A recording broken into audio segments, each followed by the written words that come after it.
Welcome back. If you are seeing this, that means that it is Wednesday again. Thank you so much for tuning in to this week's episode of Worship Wednesday. I do not take it lightly. I do not take it for granted. I will forever and always be humble, grateful, and thankful that you keep coming back week after week to see what God is doing in and through my life, but told through a profession of dance. As always, I am glad you are here. And honestly, it's a little late. But if you've been here, you know that there's nothing new, but like it's later than late. But for a good reason. So I'm not even mad about it. So I actually came back excited to shoot this video because I just had let's just say a good night, right? First and foremost, I'm really enjoying this little, like, doing Worship Wednesday in a hotel room now. Do I wish that it was earlier so I feel like I could have danced longer and been more full out? Yes. But it's late, and it's late, so like I can't be too loud. Also, I'm gonna be limping around places because I'm a big girl. But like I said, I had a good night, so I didn't want to not do my due diligence and make sure that this also still didn't get posted, giving God like the glory, the honor, and the praise that he so rightfully deserves.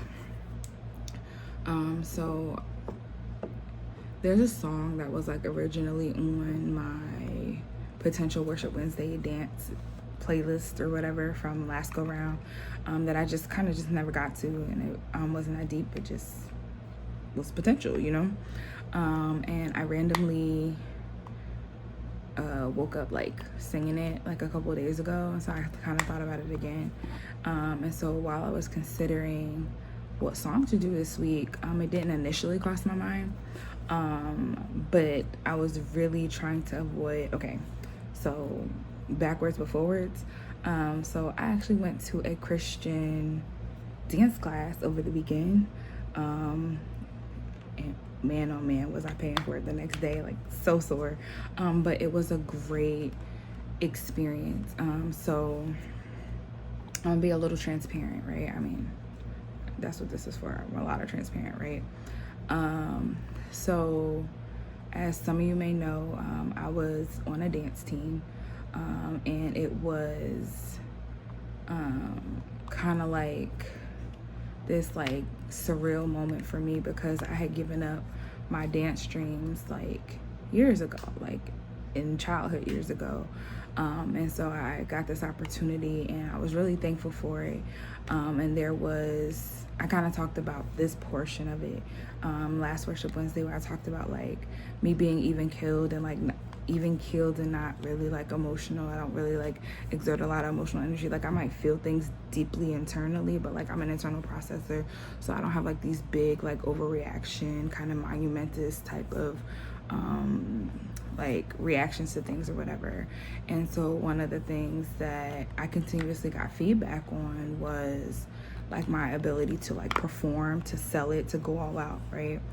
And it kind of hurt my feelings because I was like, is it something that I've always seen as a positive? Like I've always seen my ability to kind of be even keeled and be chill. I'd be like, yo, I get mad like this, I'd be happy like this.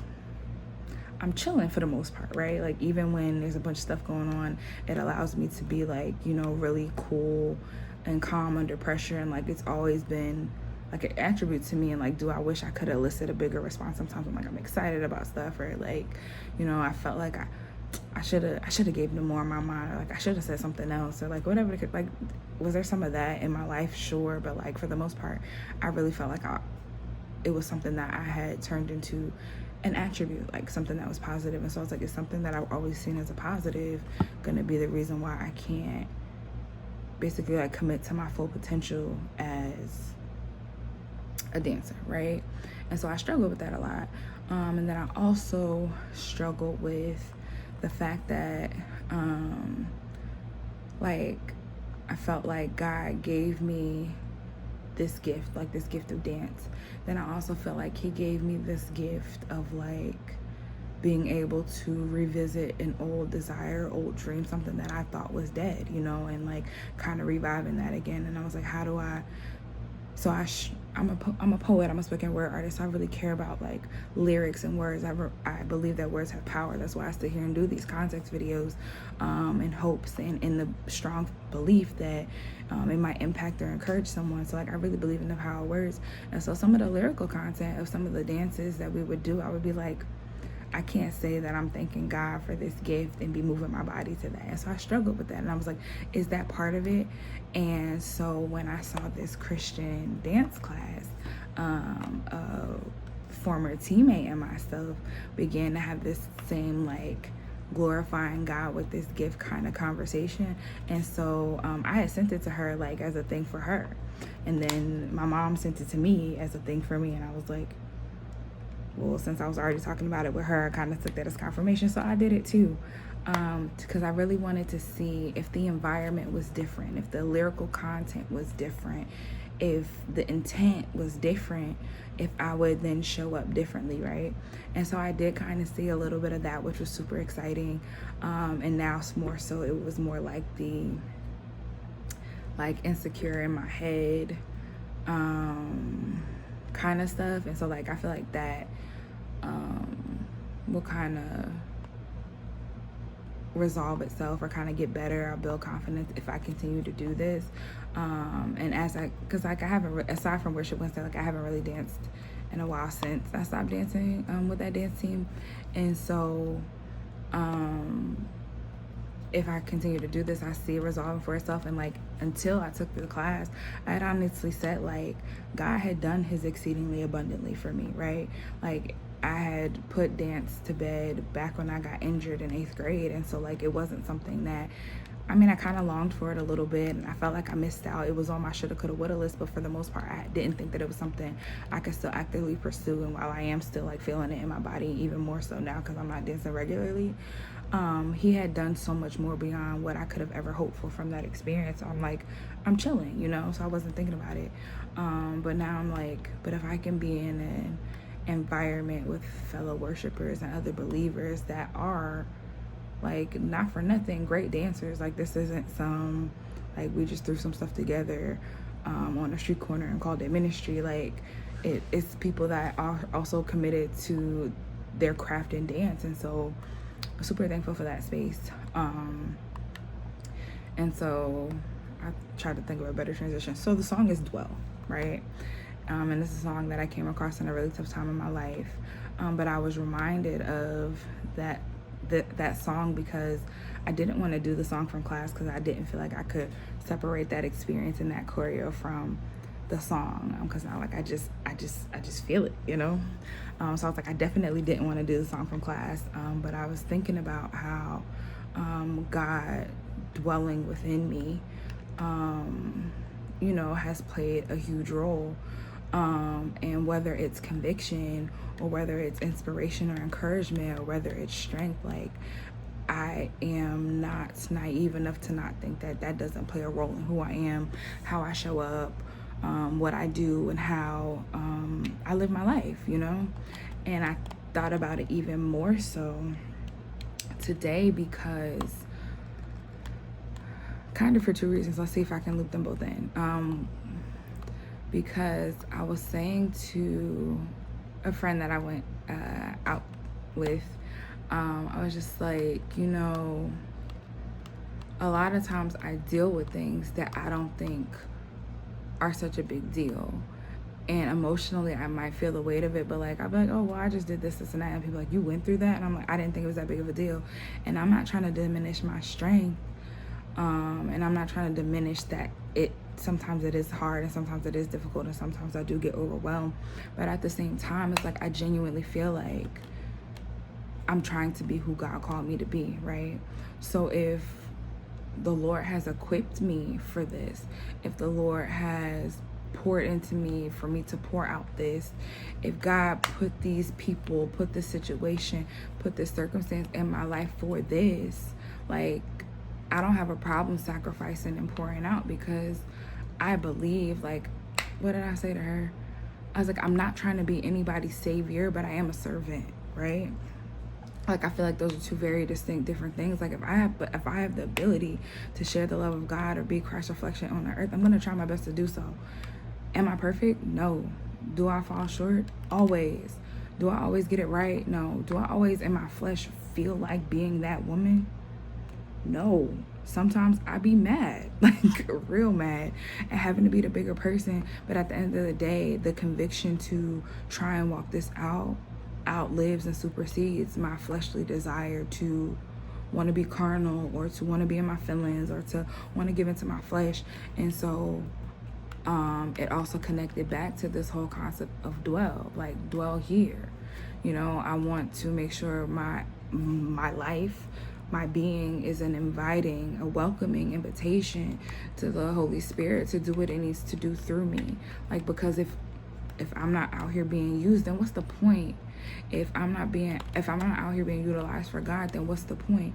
And so in efforts to really be who God called me to be, I want him to dwell here.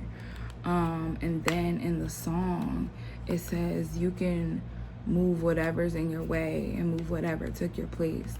And at dinner tonight, I was reminded of sometimes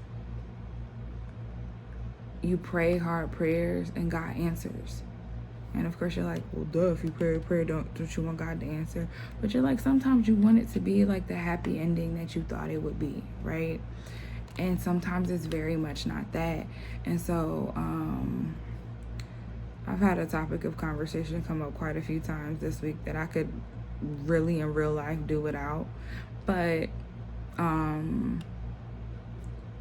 I was in an environment this time, you know, with a sister in Christ, a fellow believer, where I could really like point out God's tangible hand at work and like how he responded to that prayer. So like it makes it a little bit more, honestly, digestible, tolerable, because I can point it back to God, to where I can see God's hand at work. So even though it wasn't the way I would have saw it or the way I would have did it or what I saw for my life, like I tangibly could see the hand of God. And so I was reminded of sometimes praying hard prayers and sometimes wanting God's best for you don't look like what you want, you know? And so I was talking to her about how like I wanted this and I thought that, and I thought God was gonna move in this way, and I just genuinely believed that X, Y, and Z was gonna happen. I was like, but at the end of the day, it was a prayer like basically like, nevertheless, not my will but your will be done, right? And if it doesn't come into my life, if this opportunity isn't not just in you, but like what you have for me, your best for me, because I know that you would never bless me with something to take me away from you. You would never bless me with something that would lead me astray. You would never bless me with something that wouldn't ultimately bring you glory. And so ultimately, if that's what I want, then I have to believe that your will be done. And so whatever's going to happen in this situation, I believe that your will be done. So I was like, yeah, I want this thing, or yeah, I believe that this thing can happen. But at the end of the day, God, if it's not in your perfect will, like I don't want it if it's going to be, well, yeah, you can have it. I want it if it's going to be the right path for me, then I don't want it. And so when God answers with, well, then if that's the case, then this situation isn't ready for you. This opportunity isn't ready for you. The timing's not right, or whatever the case may be, like whatever that no but is, or whatever that, you know, whatever you feel is like a derail or a detour is, like you gotta trust God with that. And so like I was reminded of like how, yeah, that wasn't ideal, or yeah, it's not how I saw it, it's not how I would have done it, but I'm not God. And ultimately, like those words are what I profess out of my own mouth, you know? So like I can't pray a prayer and then be mad that God answered the prayer because it wasn't the way I thought it. It's not even like the way I wanted it to go, but no, the way I thought it was gonna go, you know? Because life don't always go as planned. And like it's just a testament of like when it's in alignment with God's will, if it's in alignment with his desires for your life, he will make it come to pass. ... Or he'll make it not come to pass, right? And so I was just reminded of that, like, even though that season hurt, and even though that season was painful, and even though it's not what I expected or anticipated, like, God was still glorified. And I think he really saw my heart posture in the fact that I was like, well, God, if it's not, if bringing this to me right now is not going to be what brings you glory, is not going to be something that draws me closer to you, then, like, ultimately I'll take the L, right? And so it also goes back to that notion of dwell. Like, dwell if that means you're giving me the strength to carry out your plan for my life. Dwell if that means you're giving me the conviction to know what's right versus wrong for my life. Dwell if that means you're giving me the insight and the discernment to want those things and to deny my flesh. Dwell if that means you're gonna give me the wherewithal to push through, or the insight to see that it's not. Dwell if that means you're giving me the spiritual maturity to walk away from something that's not of you. Dwell. And if that means move things out of my way, yeah, it might hurt, but, like, ultimately I believe that you wouldn't put me in a situation that ultimately isn't honoring for you, right? And then on top of that, I was talking to my friend, and I was saying, I was like, even this whole, like, how much I've traveled, like, yeah, it's for work, so it's not like I'm out here vacationing or partying or whatever, but I was thinking about us being put in situations where we're forced to face things that make us uncomfortable, or things that make us fearful, or things that you don't necessarily want to do. But sometimes being put in those situations are what directly makes you intentionally seek God. So at the top of the year, they were reporting planes coming down out the sky right and left, right? And I don't take that lightly, because I know that they're real life people, that was their real life experience, and there's real life families that are missing real life loved ones. Like, I don't take that lightly. I don't say this lightheartedly, but at the same time, it allows me to place more value and gratitude on the fact that I'm still here, because I've gotten on a plane more times in the last year than I probably have in the entirety of the rest of my life. And I was saying to her, I was like, it's not that I would have actively avoided flying, but it's not something that I typically did. Like, so I could have passively ignored it, but, like, I'm not gonna lie, but the fear around it was kind of looming, you know? And so while I'm considering this, I'm also considering, like, he has also had to dwell within me to give me the strength and perseverance to face something that I didn't really want to do, or was afraid to do, because I didn't really have a choice. Like, it's my job, it's for work, I have to pay my bills, like, so I had to do things that I wouldn't on my own, in my own strength, probably wouldn't have felt the need to do. So I'm grateful for that. I'm grateful for him. And so this last, like, I was gonna say 24 hours, but not even 24 hours.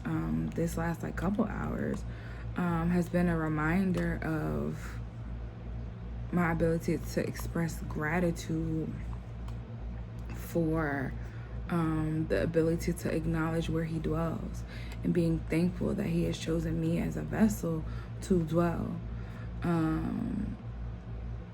And also the charge of being who I need to be and who he's called me to be, so that he can continue to dwell, and that by dwelling in me, I can help extend that love to other people. And for that, I will forever and always be grateful.